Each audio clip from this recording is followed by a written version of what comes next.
Donc nous allons voir ensemble le fonctionnement aérodynamique d'une hélice lorsque l'avion est à l'arrêt, puis lorsque l'avion se déplace, gagne en vitesse de translation.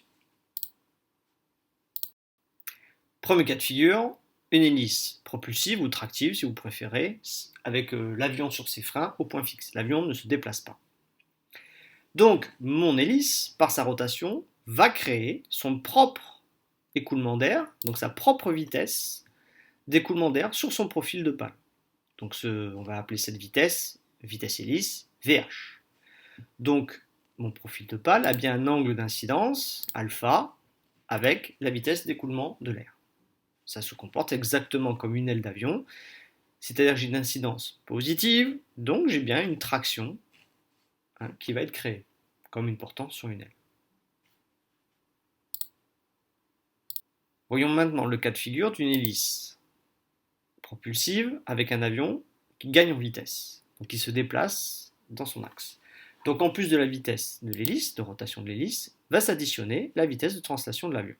Donc ainsi, mon profil de pale va être exposé à la somme de ces deux vitesses, qu'on appellera la vitesse de la résultante aérodynamique. Donc on constate que l'angle d'incidence, alpha, a grandement diminué, mais mon hélice reste tractive. Toujours une portance qui a été créée parce que mon angle reste positif. Cette fois, on va augmenter la vitesse de translation, c'est-à-dire que j'ai lâché les freins, mon avion va commencer à se déplacer, puis il accélère. Donc Vt augmente. Si Vt augmente, la somme de Vt plus Vh va provoquer une modification évidemment de l'intensité de la vitesse aérodynamique, donc de cette résultante. Donc on voit bien que le vecteur augmente, mais aussi l'angle d'incidence diminue. Et là on est arrivé à une vitesse où il n'y a plus d'angle d'incidence. Donc parce que ma pale est asymétrique, l'hélice reste tractive, mais très modérément. Voyons maintenant l'influence de la modification de la vitesse de rotation de l'hélice.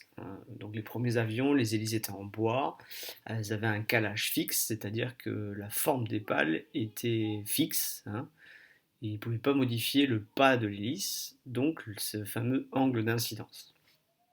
Donc mon hélice est toujours exposée à la vitesse de l'avion, Vt, et à la vitesse de rotation, Vh, ce qui crée la résultante Va. Si j'augmente VH, donc j'augmente cette vitesse de rotation, je mets du gaz, le moteur tourne plus vite, et on voit que la résultante aérodynamique augmente, donc ça veut dire que déjà le vent relatif qui passe sur cette pale est plus important, donc il y aura forcément plus de traction, mais on voit aussi que l'angle d'incidence augmente, du coup ce qui crée plus de portance.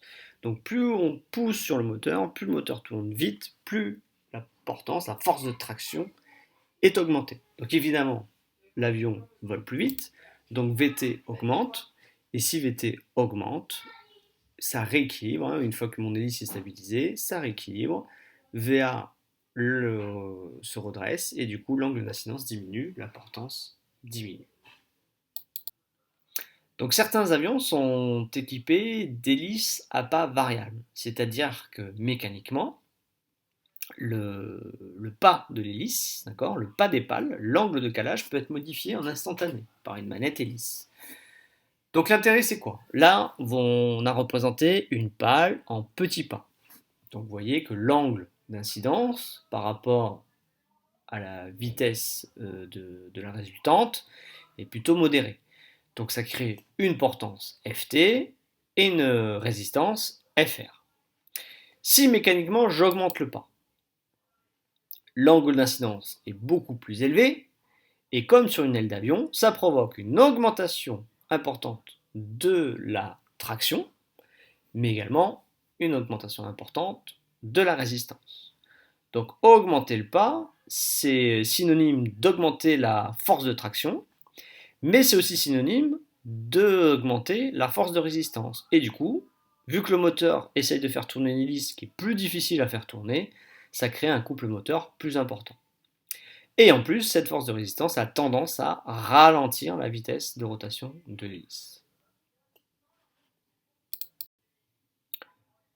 Donc maintenant, voyons l'utilisation de l'hélice en moulinet.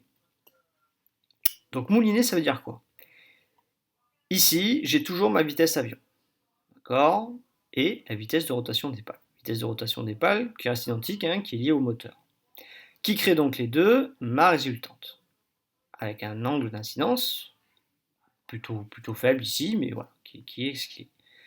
Admettons que mon avion parte en piqué, non contrôlé, donc un gros piqué, donc entraîné par la gravité, cet avion va accélérer.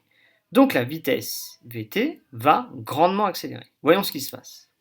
Ça augmente, ça augmente, ça augmente. Du coup, la résultante aérodynamique, hein, l'écoulement de l'air sur les pales, va être modifié dans sa direction, mais également dans son intensité. Et ici, qu'est-ce qu'on se rend compte? C'est que l'angle d'incidence, alpha, est négatif.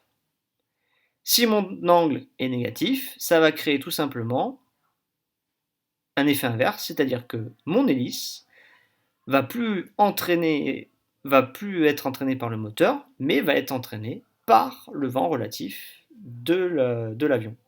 Donc en fait, mon hélice va s'accélérer et va entraîner le moteur cette fois-ci. Donc la position moulinée, c'est une position qui peut être adoptée en vol pour les cas de coupure intempestive du moteur, c'est-à-dire que le moteur cale, et pour aider au redémarrage, on rentre en piqué et on utilise le vent relatif pour aider au redémarrage. Mais par contre, si on ne maîtrise pas cette vitesse, l'accélération, ça peut entraîner l'hélice en survitesse. La position reverse, donc évidemment, c'est une position qui est possible grâce au système de modification du pas. Une pale fixe, évidemment, ça ne fonctionne pas. Donc la reverse, c'est quoi? C'est tout simplement une modification volontaire de l'angle de calage des pales pour créer un angle d'incidence négatif, grandement négatif, et du coup, l'hélice tourne toujours dans le même sens, mais au lieu de créer une traction, va créer une propulsion. Donc je vais pouvoir ralentir mon avion. Alors évidemment, ce n'est pas une position qu'on adoptera en vol, mais lorsque les roues sont posées au sol, on peut mettre l'hélice en reverse pour faire inverseur de poussée et ralentir, et remplacer en grande partie le système de freinage des trains d'atterrissage. Dernière position possible avec un système de changement de pas, c'est le drapeau. Donc là, il faut considérer que le moteur est éteint, il est en panne par exemple, et du coup, pour éviter que mon hélice fasse moulin comme tout à l'heure parce qu'il n'y aura plus de résistance moteur, on va tout simplement mettre les pales dans le sens de l'écoulement du vent relatif de l'avion, donc d'où l'appellation drapeau. Et du coup, l'hélice va arrêter de tourner, et en plus, ne fera pas frein aérodynamique, ne provoquera pas de traînée supplémentaire. Dans la première leçon sur les hélices, nous avions étudié comme quoi la vitesse relative, vitesse circonférentielle, était différente en fonction de son éloignement par rapport au centre de rotation. Donc le bout de pale se déplace beaucoup plus vite dans l'air que le pied de pale. Donc ça, évidemment, ça crée donc une différence de portance. La portance créée en bout de pale est donc plus importante qu'en pied de pale. Pour contrer cela, l'intégralité de la pale est vrillée, c'est-à-dire qu'ici vous avez tous les angles de calage tout le long de la pale. Et ainsi, on répartit mieux la portance, quelles que soient les vitesses de rotation circonférentielles. Les pales, par étude, par expérience, on s'est rendu compte que les performances optimales des pales, mécaniques et aérodynamiques, se situaient généralement à 70% de la longueur d'une pale. Donc ça a été adopté et tous les réglages de pales sur toutes les hélices standards sont calculés par rapport à cette position, qui peut être représentée par un trait de peinture directement sur la pale.